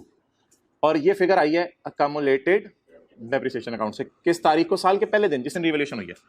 अब ये जो जर्नल एंट्री है, इस जर्नल एंट्री को इस तरह समझ नहीं आती, ये अगर मिटा देना तो फिर ज्यादा अच्छी समझ आती है। क्योंकि बचपन में टीचर्स भी बच्चों को कहते थे कि इस तरह आपको ज्यादा अच्छा समझ आ रहा है, डेटर डेबिट सेल क्रेडिट। और जब ये लिख देते थे ना तो इंट्रो वाले बच्चों को थोड़ी थोड़ी तुखनी होने लग जाती थी, डेबिट क्या करना है, क्रेडिट क्या करना है। लेकिन जब इस तरह लिखते थे ना, बड़े मजे से आप कहते थे डेटर डेबिट सेल क्रेडिट। तो अंग्रेजी हटा के पढ़े तो ज्यादा अच्छी एंट्री समझ आ रही है। अकमुलेशन को कम कर दो और एसेट को भी कम कर दो, ये नहीं बढ़ा देना, एसेट को भी कम कर दो। इस तरह क्या होगा? अकमुलेशन अपनी एग्जिस्टेंस लूज कर जाएगा और एसेट नेट बुक वैल्यू पे आ जाएगा। नेट रिप्लेसमेंट मेथड नाम है इसका, एसेट नेट बुक वैल्यू पे आ जाएगा। जी एंट्री क्या बनी? ये वाला अकाउंट डेबिट 50 से, खुदा के लिए वो आपके ऊपर जो करंट टैक्स की वर्किंग चढ़ी हुई है ना, ये अकाउंटिंग डेप्रिसिएशन नहीं है, ये अकमुलेटेड डेप्रिसिएशन है। अकमुलेटेड डेप्रिसिएशन डेबिट और प्लांट क्रेडिट। ये पेपर में लफ्ज नहीं लिखना, लेकिन आपके समझने के लिए मैं लिख रहा हूं। वार्म अप किए बगैर आपने एसेट को रिवैल्यू नहीं करना। अब है एसेट को रिवैल्यू करना। Asset debit surplus in OCI credit, बूथा ऊपर रखिएगा। Asset debit surplus in OCI credit यानी क्या? एसेट डेबिट और सरप्लस इन ओसीआई क्रेडिट, ये है double entry. Asset debit surplus in OCI credit, ये फॉर द ईयर है, ये फॉर द ईयर है, इसलिए ये एसओसीआई में जाएगा फॉर द ईयर जो है। पी&एल से नीचे ओसीआई, तो ये इसकी एंट्री बन जाएगी, एसेट डेबिट और रिवैल्यूएशन सरप्लस क्रेडिट। और यहां पे लफ्ज आ जाएगा revaluation surplus on the date of 1 July 11। तो मोहतरम ये दो एंट्रीज हैं जो हम रिवैल्यूएशन के वक्त किया करेंगे। पहले एसेट को वार्म अप किया करेंगे ताकि वो नेट बुक वैल्यू पे आ जाए, और फिर उसके बाद एसेट को रिवैल्यू किया करेंगे। ये कोई रफ वर्किंग में किताब पे ना, किताब पे काफी जगह खाली है, सवाल में खाली खाली जगह किताब में देखें, किताब पे पूरा सफा खाली है सवाल के नीचे। तो किताब में कहीं टी काउंट बना लें, वैसे टी काउंट बनाने की जरूरत नहीं है फिलहाल, ताकि ये दो एंट्री समझ आ जाए। किताब का मतलब होता है बुक।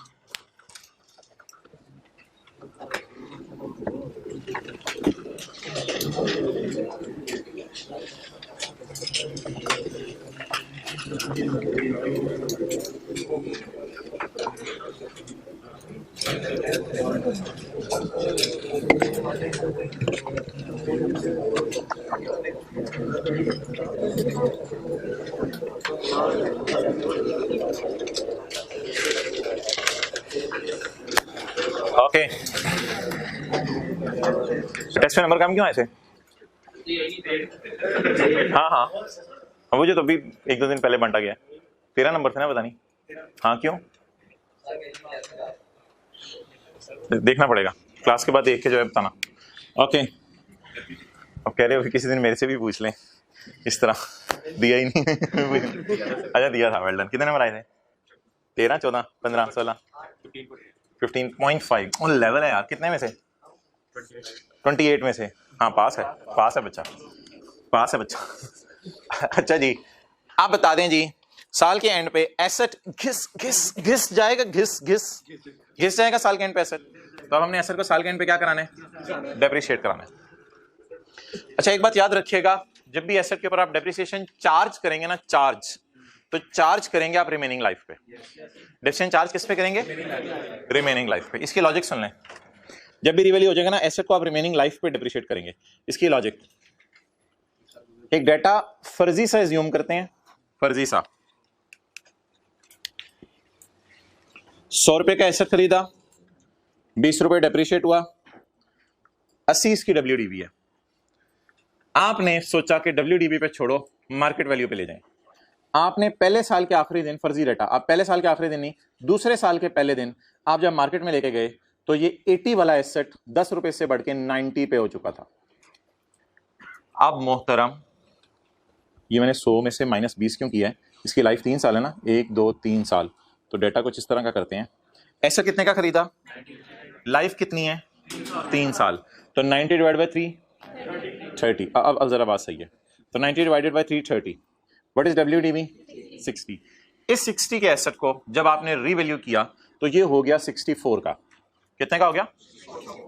अब मोहतरम आप 64 को पकड़ के 2 से डिवाइड करेंगे तो फुली डेप्रिशिएट होगा, वरना नहीं होगा। अगर आप 64 को पकड़ के 3 से डिवाइड कर देंगे ना दोबारा, तो याद रखिएगा गड़बड़ हो जाएगी, क्योंकि टोटल लाइफ तो 3 है। अक्सर सवालों में लिखा होता था remaining life remains the same, शायद कभी FR1 में आपने पढ़ा हो, लेकिन FR2 में काफी पढ़ेंगे आने वाले दिनों में। Remaining life remains the same, यानी रिमेनिंग लाइफ 2 ही है, बड़ी नहीं लाइफ इस वजह से, मार्केट में महंगा होने की वजह से। अब बता दें 64 डिवाइडेड बाई 2 32। इस साल मैंने रीवैल्यू नहीं कराया। 32 ये कॉस्ट 500 जैसी, ये डेप्रिसिएशन 30 जैसी, ये 60 WDV। 60 वाली चीज किस पे चली गई? 64 पे।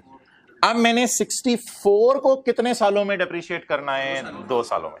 इसलिए जब भी रिवैल्यू होगा एसेट, मजबूरन ओरिजिनल लाइफ से डिवाइड नहीं करेंगे। किससे डिवाइड करेंगे? रिमेनिंग लाइफ से डिवाइड करेंगे। अच्छा, अब मैंने क्या चार्ज करनी है? डेप्रिसिएशन। अच्छा, मैं आज एक बात करने लगा हूं जो आने वाले ना 2-3 टॉपिक्स के अंदर आपको हेल्प आउट करेगी। वो बात आप गौर से सुन लें। डेप्रिसिएशन के सामने ना डेट नहीं लिखनी, क्योंकि वो कंफ्यूजन क्रिएट कर देती है। फिलहाल डेप्रिसिएशन के सामने डेट नहीं लिखनी। मुझे बताएं किस प्राइस को मैं खत्म करना चाह रहा हूं। पहले तो मैं 500 की प्राइस को खत्म करना चाहता था, अब मैं किस प्राइस को खत्म करना चाह रहा हूं? 630 को। 630 के, ये फ्यूचर टॉपिक्स की तैयारी करा रहा हूं। मैं किस प्राइस को खत्म करना चाह रहा हूं? 630 की प्राइस को मैं खत्म करना चाह रहा हूं। मुझे बता दें एसेट खरीदे हुए मुझे कितने साल हो गए, और किसी डेट पे नजर ना हो, सिर्फ बता दें एसेट खरीदे हुए कितने साल हो गए? 1 साल हो गया। तो अगर टोटल 10 है तो बकाया 9। तो 9 इयर्स के ऊपर मैं इस प्राइस को खत्म करना चाहता हूं। 9 इयर्स पे प्राइस को खत्म करना चाहता हूं जी। डेट लिखे बगैर ये सोचने, किस प्राइस को खत्म करना चाहता हूं? 1 जुलाई 11 वाली डेट की प्राइस को खत्म करना चाहता हूं। इस प्राइस तक पहुंचते हुए कितने साल गुजर चुके हैं? 1 साल। बकाया कितने रह गए? 9 साल। 630 डिवाइडेड बाय 9 70। अच्छा, ये आम हालात में कितनी डेप्रिसिएशन आ रही थी? आम हालात में कितनी डेप्रिसिएशन आ रही थी? 50 आ रही थी। अब कितनी आने लग गई है? 70। जैसे आपने थोड़ी देर पहले देखा था, इधर 30 आ रही थी, इधर 32, इधर 32। ये जो FR1 में एक लफ्ज बोला जाता था ना, इंक्रीमेंटल डेप्रिसिएशन, वो ये 2 रुपए होती है। What is incremental depreciation?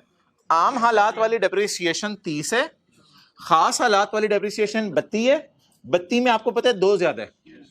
तो इसी तरह आम हालात वाली डेप्रिसिएशन कितनी है? 50। खास हालात वाली 70। इसमें कितनी ज्यादा पड़ी है? जबानी सोच लिया, इसमें कितनी ज्यादा पड़ी है? चेक करते हैं, शायद ये सरप्लस की वजह से पड़ी हो, शायद ये यकीनन बल्कि सरप्लस की वजह से पड़ी होगी। तो आपने पकड़ने पेपर में सरप्लस को 630 को पकड़ लिया ना, 180 को पकड़े, 180 को भी 9 से डिवाइड करना है। तो आप बताएं 180 को अगर 9 से डिवाइड करें, 630 को भी और 180 को भी 9 से डिवाइड किया, क्या जवाब आ गया? 20। तो ये वही 20 है जो हमने ज़बानी सोच के रखा हुआ था। 70 में 20 की डेप्रिसिएशन ज्यादा पड़ी है, जो किसकी वजह से आई? सरप्लस की वजह से आई। अगर ये सरप्लस ना होता तो इधर 50 होता, तो इधर 50 ही होता और इधर भी 0 आता। ओके, डेप्रिसिएशन वगैरह को क्या करते हैं, माइनस या प्लस? माइनस। और डेप्रिसिएशन किस दिन खड़े होकर निकालते हैं? साल के एंड पे खड़े होकर निकालते हैं।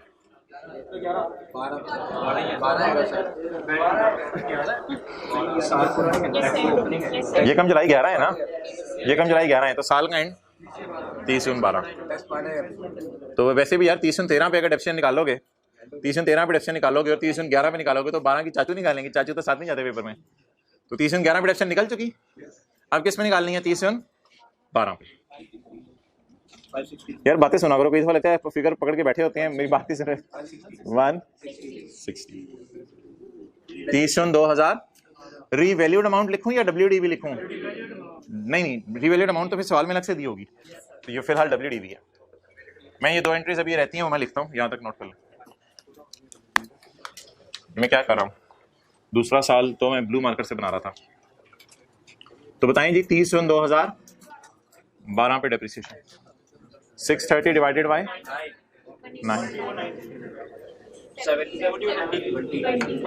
560 WDV कितनी? 560 160।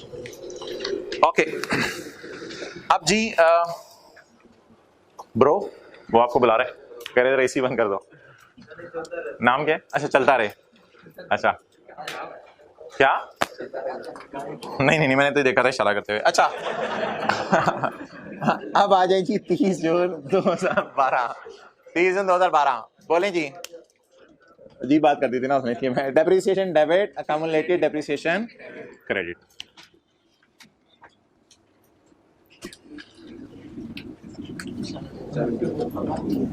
यार ये मेंटल क्यों हो गई है?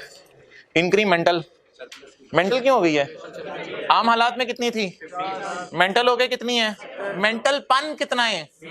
20 का। इस मेंटल पन को कहते हैं इंक्रीमेंटल डेप्रिसिएशन। मेंटल हो तो बंदा जरा ओके। अच्छा जी, अब ये जो एंट्री है ना अगली, इस एंट्री को जरा आपने गौर से समझना है। पूरा हेलमेट ही देने लगा तो मुझे उधर कैप ढूंढ रहा था, तो चल छोड़ परे। अच्छा, अब मोहतरम जो अगली एंट्री आ रही है ना, वो इस 180 की तो हो गई थी एंट्री, लेकिन ना लाइन के नीचे वाली फिगर्स की एंट्री नहीं होती क्योंकि ये कैरी डाउन टाइप चीजें हैं। 70 की एंट्री कर दी, अब किसकी एंट्री करनी है? 20 की। अब ये जो 20 की एक एंट्री टीचर करवाते होते थे, तो वो मेरे ख्याल से 90% बच्चे तो अभी इधर बता देंगे बैठे बैठे। क्या एंट्री है 20 की? रिवैल्यूएशन। रट्टा तो लगा हुआ है लेकिन वैसे समझ भी होगी। Revaluation surplus debit retained earning credit. इस एंट्री की थोड़ी सी जरा वजह ये तो समझ लें अब क्योंकि बड़े होते जा रहे हैं और आप लोगों में बड़े होने के असरात भी नजर आ रहे हैं माशाल्लाह, टेस्ट भी अच्छे तरीके से दे रहे हैं। तो अब असल में ना ये जो पैट है, पैट ये पार्क होता है रिटेन्ड अर्निंग में। पैट कहाँ पार्क होता है? रिटेन्ड अर्निंग में। फर्ज करें प्रॉफिट है 1000, प्रॉफिट क्या है? और रिवैल्यूएशन गेन अभी कितना आया था? 180। ये मैंने फर्ज किया है, ये मैंने फर्ज किया है, एज्यूम किया। प्रॉफिट है 1000 और रिवैल्यूएशन सरप्लस कितना है? 180। अब अगर मैं बनाऊंगा ना बैलेंस शीट, बैलेंस शीट, तो बैलेंस शीट के अंदर जो है ना क्या होगा? बैलेंस शीट के अंदर आएगी इक्विटी। इक्विटी के अंदर जो है ना, चेहरा थोड़ा सा पकड़ के ना ऐसे कर दो, आपकी तरफ जा रहा है बार बार। अच्छा, शेयर कैपिटल तो वो पैसा होगा जो कौन घर से लाया है? ओनर घर से लाए हैं इक्विटी में। इसके अलावा होगा रियलाइज्ड प्रॉफिट। इसके अलावा क्या होगा? Realised profit. इसके बाद क्या होगा? Unrealised profit. That is called as balance sheet. ये कहते हैं बैलेंस शीट। तो shareholder equity comprises of normally 3 things.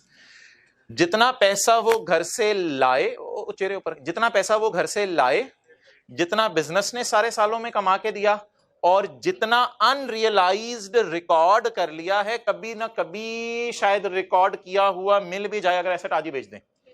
तो रियलाइज्ड अर्निंग्स, अनरियलाइज्ड अर्निंग्स, ये बैलेंस शीट होती है। इक्विटी, इक्विटी का मतलब है जब भी कभी शेयर होल्डर देखना चाहता है ना मेरा कंपनी में क्या है, तो फिर वो ये देखता है कि कंपनी में क्या क्या पड़ा हुआ है।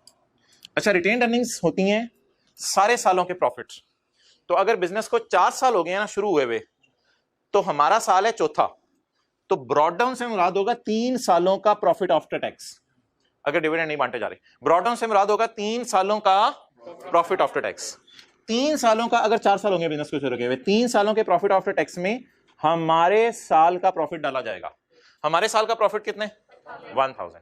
और रीवैल्यूएशन सरप्लस में ब्रॉट डाउन तो 0 है, क्योंकि इससे पहले शायद हमने कभी कोई एसेट रीवैल्यू नहीं किया।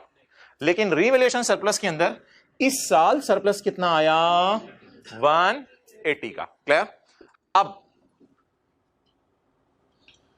अब मोहतरम बात बहुत आगे तक जा चुकी है।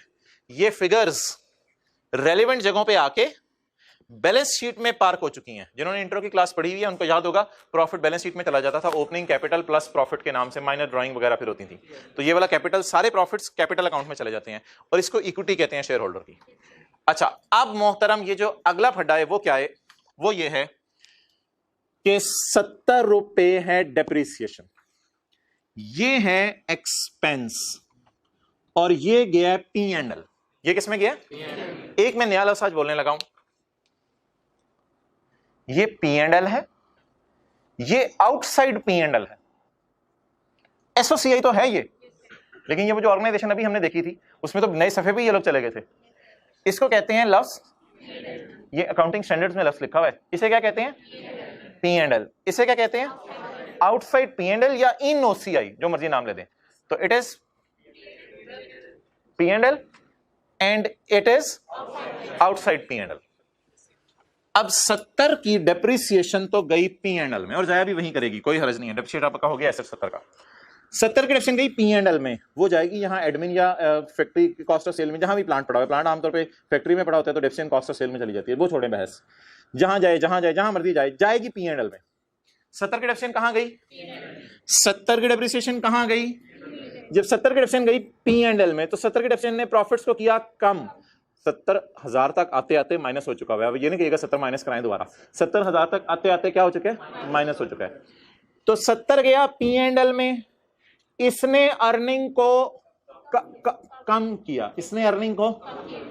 अब उस 70 में से 50 तो अर्निंग कम होनी थी, चाहे रिवैल्यू ना होता।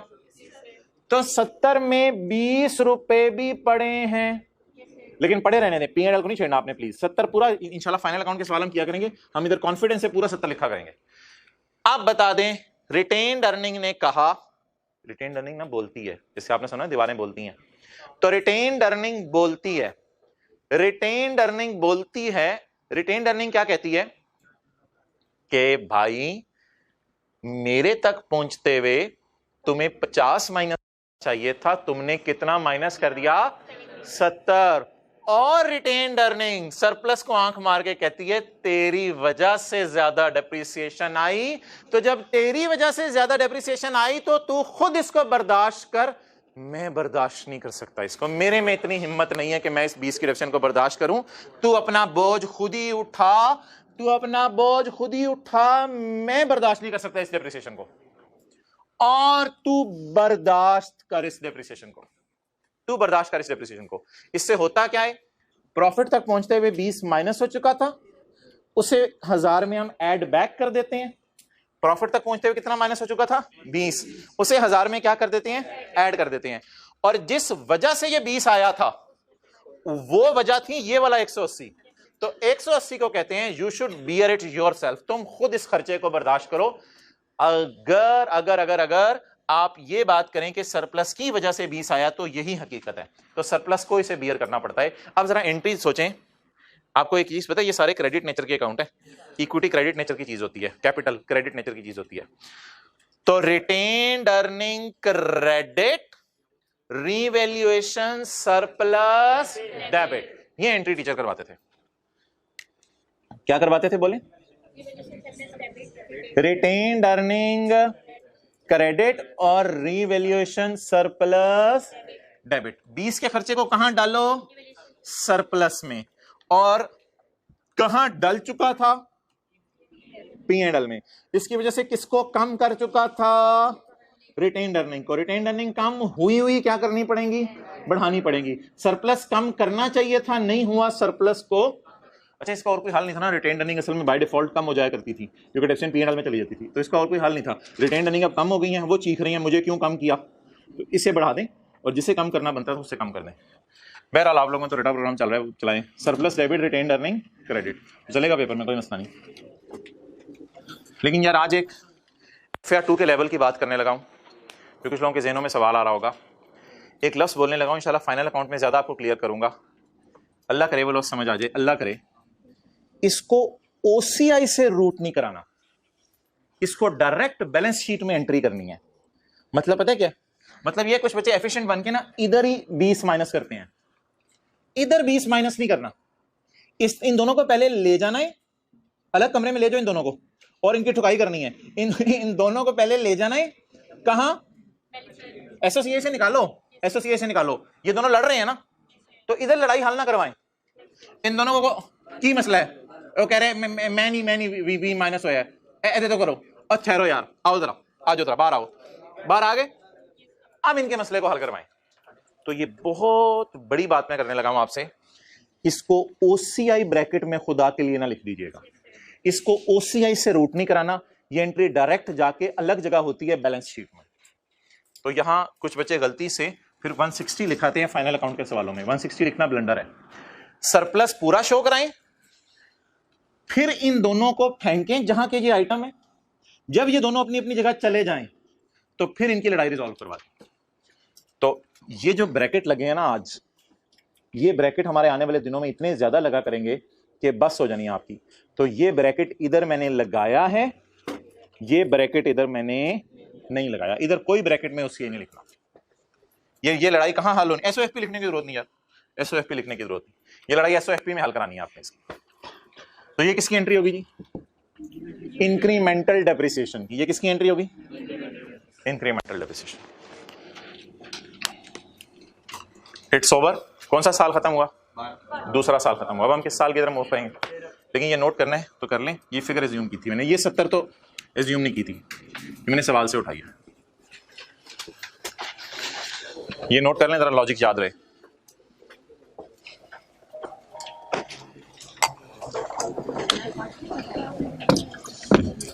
बल्कि यार आने वाले दिनों में ना मैं आपको बताऊंगा P&L बैलेंस शीट के दरमियान एक और चीज बनती है, वहां से ये एंट्री होके जाती है। किसी को याद आ रहा हो? Statement of changes in equity. क्योंकि बैलेंस शीट में आपको पता है प्लस माइनस हम ज्यादा नहीं करते, तो इन दोनों के दरमियान एक और चीज बनाया करेंगे। इसका नाम क्या होगा? Statement of changes in equity.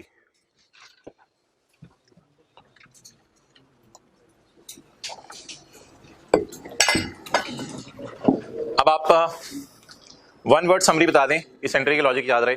Number 1, depreciation कहां चार्ज हो गई? With in P&L। डेप्रिसिएशन कहां चार्ज होगी? इसने किसको कम कर दिया? रिटेन्ड अर्निंग को कम कर दिया। 1000 जाकर रिटेन्ड अर्निंग बननी है ना, इसने किसको कम कर दिया? करना किसे चाहिए था? रिवैल्यूएशन सरप्लस को। तो सरप्लस को कम कर दें, रिटेन्ड अर्निंग को वापस बढ़ा दें। जो 20 माइनस हो गया 1000 तक उस ऐड कर दें जी। क्या?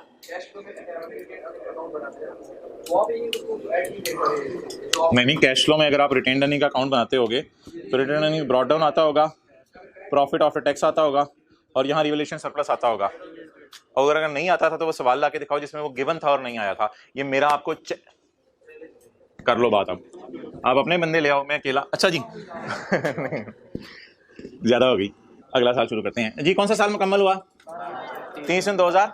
आप ये स्टूडेंट्स काउंट करने आते हैं ना सर, ये काजी को 2 दफा गिना करें, ये इससे डबल फीस लेंगे। अरे नहीं, अच्छा बच्चा है, चलो थोड़ा बता, जरा क्लास को आता रहता। अच्छा, इट्स ओवर नाउ। 30/12 का साल क्या हो गया? खत्म हो गया। अब मैं ब्लू मार्कर को ओवर करता हूं, ब्लैक मार्कर से शुरू करता हूं। Now I will move towards 30 जून 13 का साल। लेकिन 30 जून 13 के साल के पहले दिन बीवी की जान ले लें। एसेट किस पे चला गया? 320 पे। ओके, 1 जुलाई 2012, बिल्कुल एक दिन बाद रिवैल्यू करने। 1 जुलाई 12, अगला साल शुरू हो गया। बता दें जी रीवैल्यूड अमाउंट। रीवैल्यूड अमाउंट कितनी? आप फील करें, देखें बीवी नीचे जा रही है। 560 से 320 पे चली गई। 1 जुलाई 12, वही वाला काम दोबारा सारा। रिवैल्यूएशन लॉ में रिवैल्यूएशन पूरा लिखते हैं, कुछ लोग रेवोल्यूशनरी लॉस समझते हैं। Revaluation loss. यार ये कितना बीवी ऊपर गई या कितना बीवी नीचे गई, ये बैलेंसिंग निकालते हैं। एक बार याद रखिएगा। क्लियर? 240, लेकिन नेगेटिव साइन लगाना है भाई, यहां पे नेगेटिव साइन लगाना है। यार लेवल है यार, खड़े हो जाए यार, तू ये मुझे भी तूने सिखाना है, खड़े हो खड़े हो। हाँ, ये कैसे डाला रुमाल अंदर? ये रुमाल है क्या? ये बाय डिफॉल्ट था? अच्छा अच्छा जी, तो बता दें जी एसेट कितने से कम हो गया? 240 से कम हो गया। अच्छा, अब ना इसको कहते हैं फोरसीन लॉस। क्या कहते हैं? Foreseen losses P and L में डालने की इजाजत है। अगली बात मैं कर देता हूं, जो आपको इस वक्त आ रही है वो छोड़ें। Foreseen losses P and L में डालने की इजाजत है। क्यों डालने की इजाजत है? Prudence concept. प्रूडेंस कॉन्सेप्ट कहते हैं foreseen gains P and L से आउटसाइड रखो, foreseen gains P and L से आउटसाइड रखो, लेकिन foreseen losses P and L में डाल दो। ये है फोरसीन लॉस जो आ सकता है, इस लॉस को पी एंड एल में डाल दें। लेकिन यार अजीब सी बात होगी कि पी एंड एल में नुकसान नजर आ रहा हो और उधर बैलेंस शीट में 160 तो नजर आता रहेगा, फिर क्योंकि बैलेंस शीट तो ब्रॉड डाउन कैरी डाउन ऐसे ही चलता रहेगा। पी एंड एल में नुकसान नजर आ रहा हो और बैलेंस शीट में इसी एसेट का क्या नजर आ रहा हो? फायदा। तो ये एक अजीब सी बात होगी, मिसमैचिंग सी हो जाएगी कि पी एंड एल शो कर रहा होगा गम और ओसीआई सरप्लस का बैलेंस शो कर रहा होगा खुशी। तो ऐसा करते हैं मोहतरम, आपको पता है वैसे यार, ये तो एक जिंदगी की तल्ख हकीकत की बात कर रहा हूं। जब कभी जिंदगी में गम आते हैं ना तो खुशियां पहले खत्म होती हैं। जिंदगी में गम आते हैं तो जो खुशी चढ़ी हुई हो ना, वो गम अगर गमा हो ना तो वो खुशी, छोटी सी खुशी का वो लेवल क्या होगा छोटे वाला, खुशी को और कैसे खुशी करें? तो गम जो है खुशी को पहले खाएगा, लेकिन अगर गमा हुआ और खुशी को खा के भी इसका पेट ना भरा तो फिर गम को ले जाएंगे पी एंड एल में। तो इसको इस्तेमाल करें आप हमारी खुशियों के खाने के लिए। सारी खुशियां हमारी खा गया जालिम, फिर भी बचा हुआ है बैलेंसिंग। ये कितना आ गया? ये भी गम है, ये भी गम है।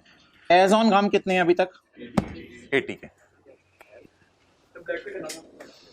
Yes man, you are right and I am at left.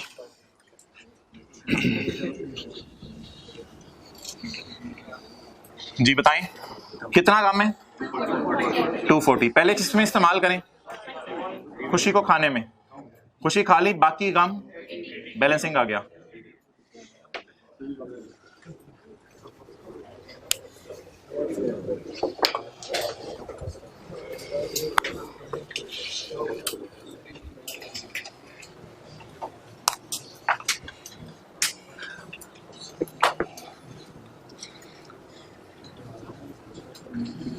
कोई बंदा हमें 160 दे के जाए, हमारे पास पहले भी तो पैसे पड़े होंगे ना। कोई बंदा हमें 160 दे के जाए और कोई आके 240 छीन ले, तो वो वाले 160 भी चले गए और जो हमारे पड़े हुए थे वो भी चले गए। ओके, क्या करेंगे? बंदे को गायब कर देंगे? अच्छा, अब जी एसेट को क्या करना है? रीवैल्यू क्यों कर रहे हैं? हाँ, एंट्री करनी है रीवैल्यू की, वो कर लेते हैं अगर वो बोले आपने वो कर लेते हैं। एसेट को आगे डेप्रिशिएट करना है लेकिन रीवैल्यू कर लेते हैं। चलें जी, करवाएं जी रीवैल्यू। यार ये तो आप देखें ना, ये तो व्हाइट बोर्ड का लेवल ही होगा। आप तो रजिस्टर पे इसके नीचे नोट करे होंगे। मैं इस जैसी एंट्री यहाँ नोट करूंगा, इस जैसी एंट्री यहाँ नोट करूंगा, इस जैसी एंट्री यहाँ नोट करूंगा, इस जैसी एंट्री यहाँ नोट करूंगा और क्लास के एंड पे पीआईसी लेने की इजाजत होगी। Year and 30/9/2000। यार ये ना, ये साल सही करवा लो पहले एक दफा कि 30/12/13 क्या होते हैं। तो यकम जुलाई 12, 30/13 शुरू हो चुका हुआ है। अच्छा, यकम जुलाई 12। पहले एसेट को करें वार्म अप। वार्म अप करने का ये तरीका होता है कि अकम्युलेटेड डेप्रिसिएशन में फिलहाल जितना बैलेंस पड़ा हुआ है उसे खत्म कर दें। वार्म अप करने का क्या तरीका होता है? अकम्युलेटेड डेप्रिसिएशन में फिलहाल जितना बैलेंस पड़ा हुआ है उसे खत्म कर दें। मुझे ये बताएं कि अकम्युलेटेड डेप्रिसिएशन में ये 50 पड़ा था, ये तो ऑलरेडी खत्म हो चुका है। अब आप ये नहीं कह सकते अकम्युलेशन में 50 पड़ा हुआ है। तो अकम्युलेशन में 50 पड़ा था, डाला था, अकम्युलेशन क्रेडिट नेचर का काउंट होता है। 50 डाला था, 50 गायब हो गया है। अब पढ़ाई कितना है? 1 साल का डेप्रिसिएशन पड़ी है क्योंकि पिछले साल की हम फारिग कर चुके हैं। तो पड़ी कितनी से डेप्रिसिएशन है? 70। एंट्रीज ऑफिसर्स यही करनी है। इसे कहते हैं नेट रिप्लेसमेंट मेथड। एसेट को नेट बुक वैल्यू पे लाने लगे हैं। अकम्युलेटेड डेप्रिसिएशन डेबिट और प्लांट क्रेडिट कितने से? 70 से। अच्छा, अब ये जो एंट्री है ना अगली वाली, ये बड़ी आसान है। अगली एंट्री क्यों आसान है? अगली एंट्री मतलब इसलिए आसान है कि आपने ऊपर वाले आइटम्स देखने हैं और इसके साथ साइन देखने हैं। Asset credit, asset credit, surplus debit, खुशी debit, surplus debit, P and L debit, debit नुकसान है, P and L debit, debit नुकसान है। तो ये एंट्री बड़ी आसान है। Asset credit, surplus debit, P and L debit. यकम जुलाई 12 उसी दिन खड़े होके जिस दिन वार्म अप किया जी। एसेट क्रेडिट 240 से, प्लांट क्रेडिट कितने से जी? 240 से। नेक्स्ट सरप्लस डेबिट कितने से? Revaluation surplus debit. और पी एंड एल डेबिट। अगर ये पैटर्न आ जाए ना तो जनरल एंट्रीज बड़ी जल्दी हो जाती हैं। P and L debit. अच्छा मोहतरम, एक चीज मैं ग्रीन मार्कर से लिखने लगा हूं तो ये डायरेक्शन चढ़ी हुई है, सफर कर जा। OCI, यार ये वो सरप्लस डेबिट रिटर्निंग क्रेडिट वाली एंट्री नहीं है, ये OCI में लॉस है। और ये OCI का लॉस जरा आप देखिएगा, अल्लाह अकबर। अच्छा जी, क्या हुआ था सर? तो ये 2000 कौन सा है? 2000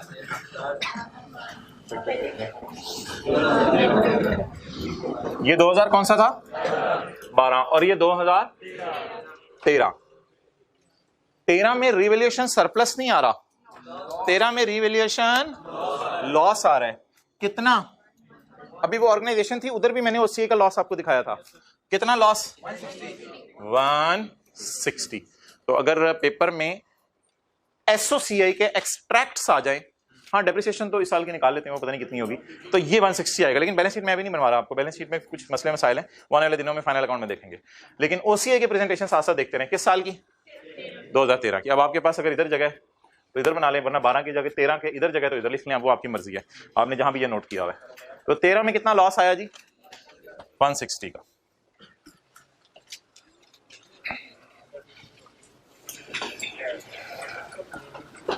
रिमोट क्या? नहीं अभी मैं एक्सट्रैक्ट्स नहीं बना रहा, वो छोड़ो, ज्यादा लंबी बात हो जाएगी। ये P&L अदर एक्सपेंसेस में चला जाएगा अगर आप वो लेके जाना चाहो। वो जो रिवैल्यूएशन लॉस आया है कितना? 80 का। ये रिवैल्यूएशन लॉस है, नोट कर लें तो कर लें, साइड पे मैं भी जाना नहीं चाह रहा था। तो ये रिवैल्यूएशन लॉस आ रहा है 80 का, तो ये वाला है, कर लें नोट करना है तो। अदर एक्सपेंसेस एक लाइन होती है, वहां चला जाता है। ये रिवैल्यूएशन लॉस है।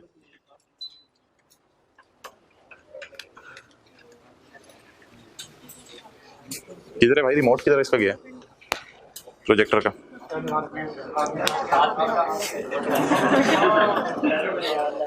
कह दो बेबी बगल में, टीचर शहर में। ओके चलें जी आगे।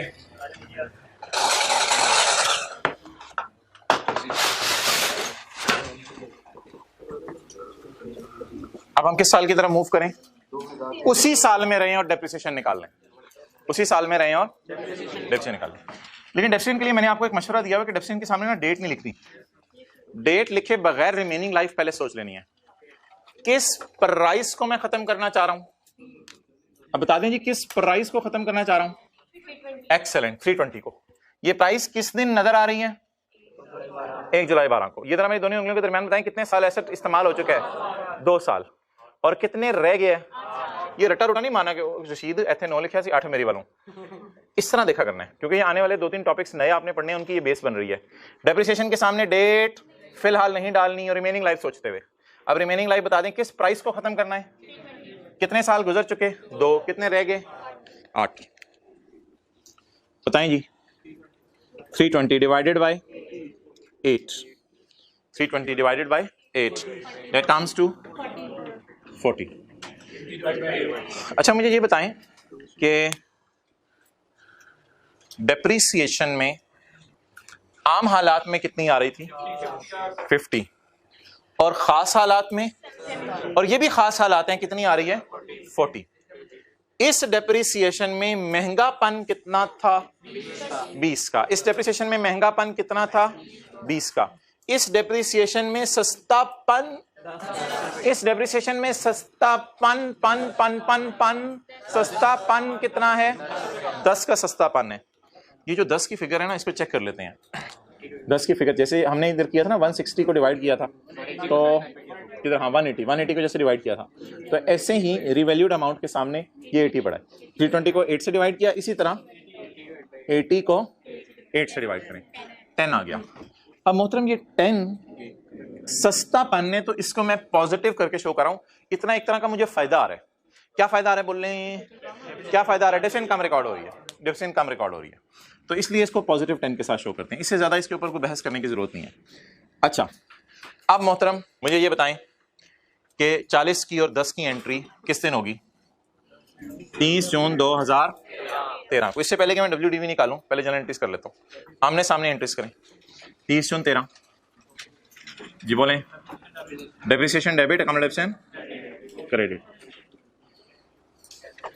70 देख के 40 को कह रहा होगा बेचारा, इसमें महंगापन नहीं है। आम हालात में कितना आती थी, खास हालात में 70, और खासुल खास हालात में सिर्फ कितनी डेप्रिसिएशन आई 40। इसमें सस्तापन कितना 10 का सस्तापन। यार ये जो 10 है ना, इसकी जनरल एंट्री नहीं होती। इस 10 की ना जनरल एंट्री नहीं होती। इसकी वजह जरा देखिएगा, इसकी वजह देखिएगा। इसकी वजह क्या? इसकी वजह ना इलामा इकबाल ने ही बता दी थी। लियाकत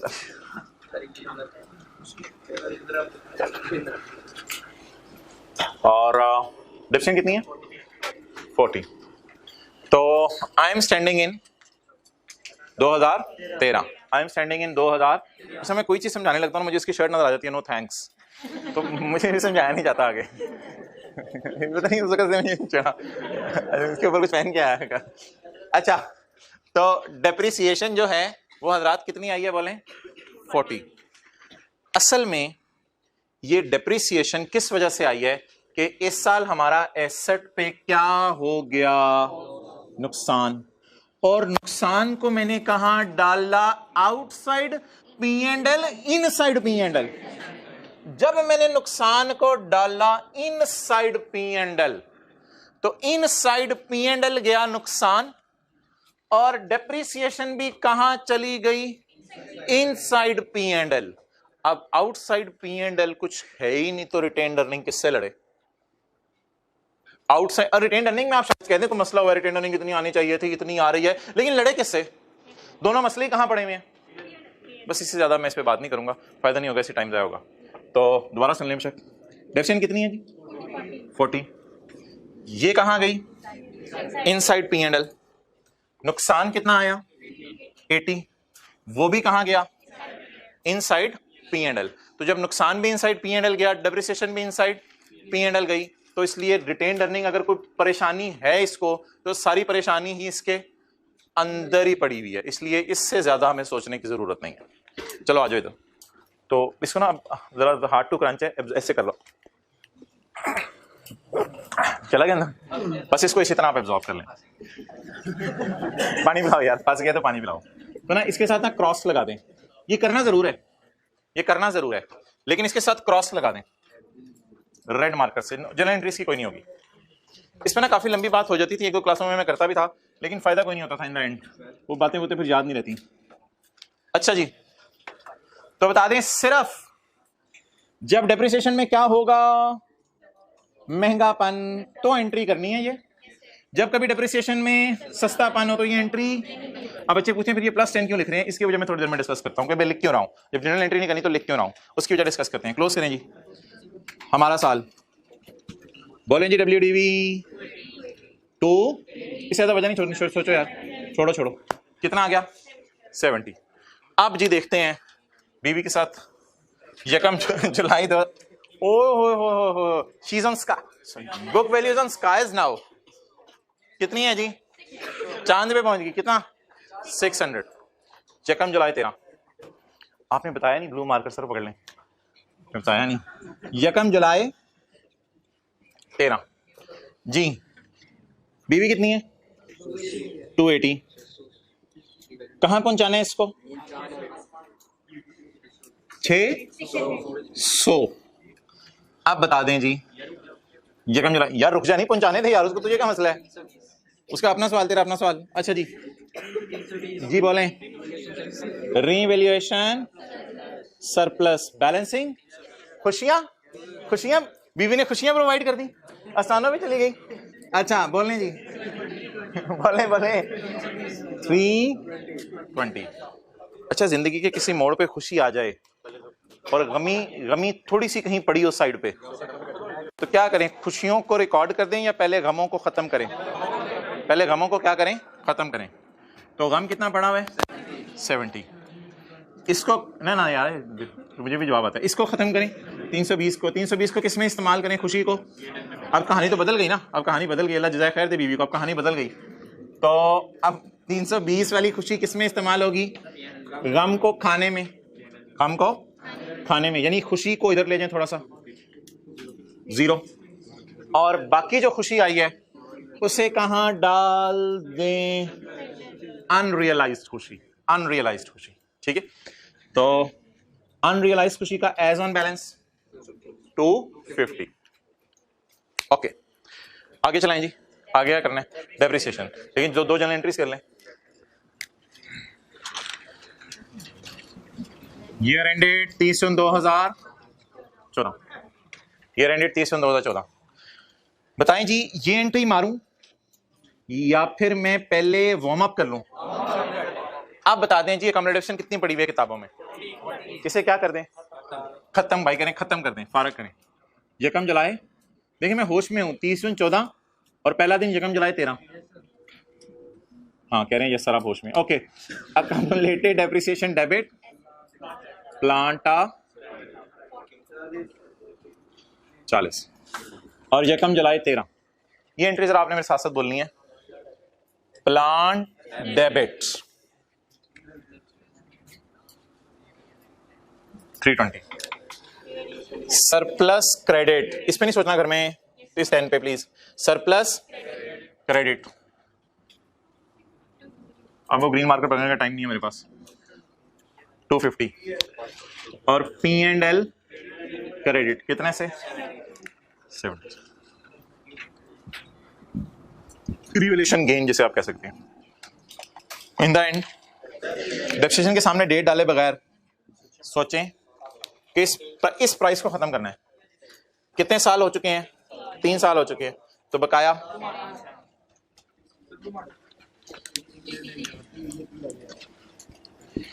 जी बोलें 600 डिवाइड बाय 7 85.7। चलो 86 जाने दो 86 राउंड कर दें।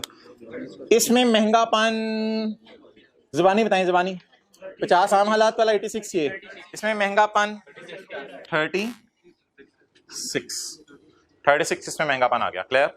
अब जब 36 इसके अंदर महंगापन आया तो हजरात सोच लें कि ये 36 कैसे चेक हो सकता है? 250 डिवाइडेड बाय 7। WDVs की वैसे मुझे जरूरत नहीं है क्योंकि इससे एंट्रीज नहीं करनी, छोड़ने पड़े। 86 की एंट्री यही वाली क्या? डेप्रिसिएशन डेबिट कितने से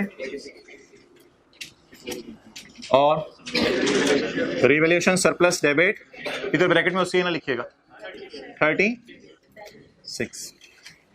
अच्छा ठीक है, तस्वीर जरूर लें आप, जाते जाते एक चीज ऑब्जर्व करें।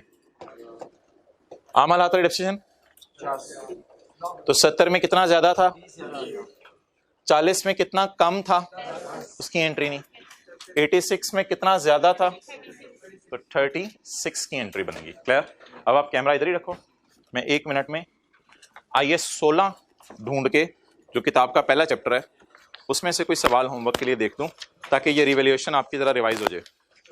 अल्लाह करे कोई ऐसा आसान सा सवाल मिल जाए।